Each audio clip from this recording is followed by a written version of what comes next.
right there. I'm not done with you. So yeah, your targets, you have about 4 or 5 of these a day. Your successes are the outcomes. The goal, my goal is further into the future. Targets help me hit the goal. So I would say my targets are something I'm doing every single day, and those are like little like in basketball. Your goal might be to score how many points in a game? 30 points in a game. Well, how many would you have to target each quarter? So you'd have that broken down. Jordan used to say scoring 32 points a game was easy. I just got to score 8 points a quarter. So targets are much shorter term. I would say they're really daily. And your successes are simple. Are you tracking if you succeeded? Or do you always know that? Good work. I would do it every single day. Good morning. Welcome to the morning grind. What day is today? Wednesday? It's Wednesday. God, this week's already flying by, man. You know, we put it out. We might be selling our house, maybe. I don't know. If you're on here, like, comment, and share the stream. But I'm thankful somebody's already reached out and they want to come see it.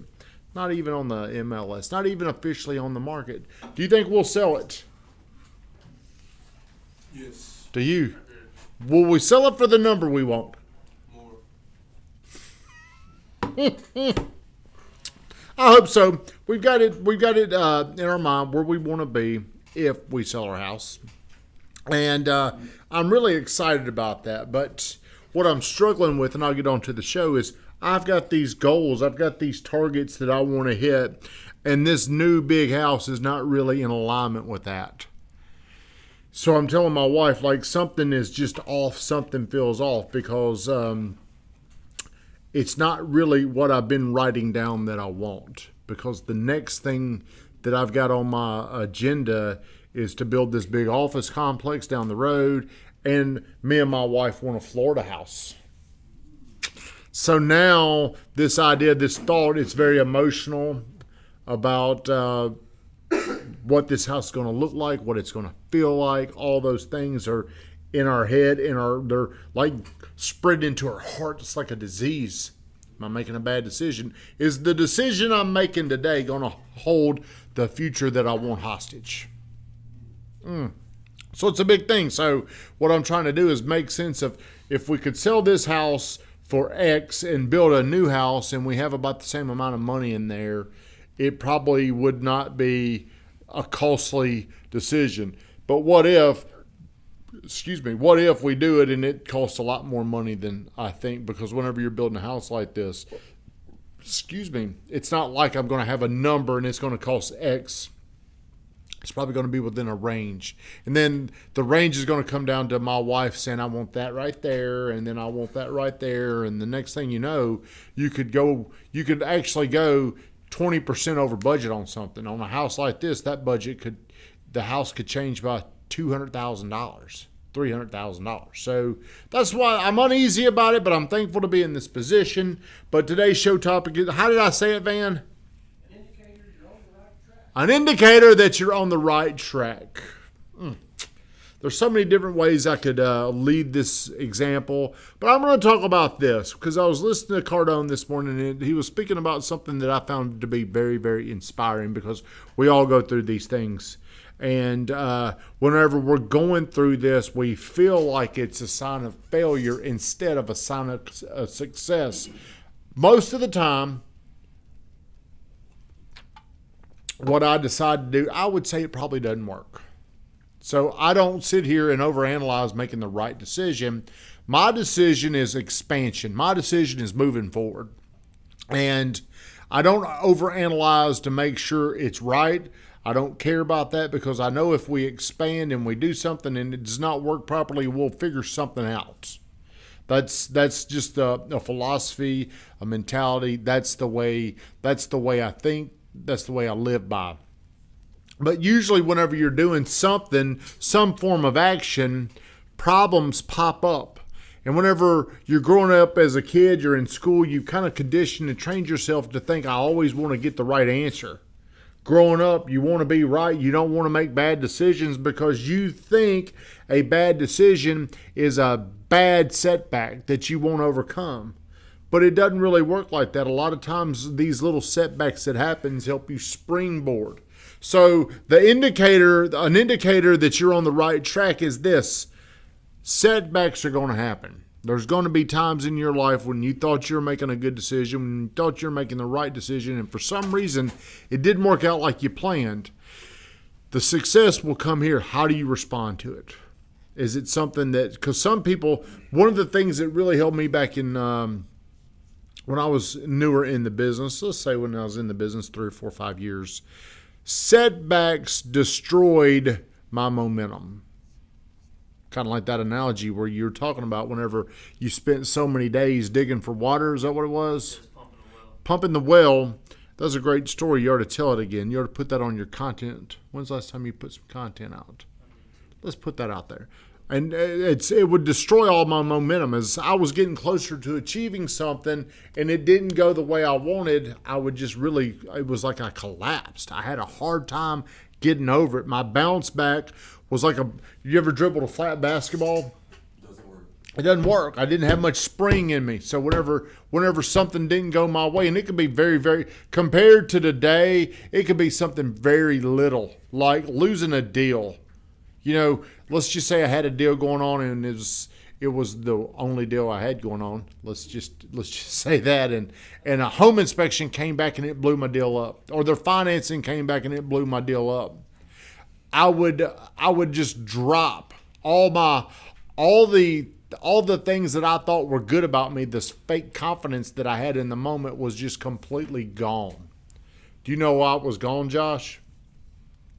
I didn't have the bounce back muscle. I also didn't have a pipeline. I didn't have enough things going on. So if you've got a lot of options in your life and one of them doesn't work, it's easier to overcome it. I just didn't have enough stuff going on.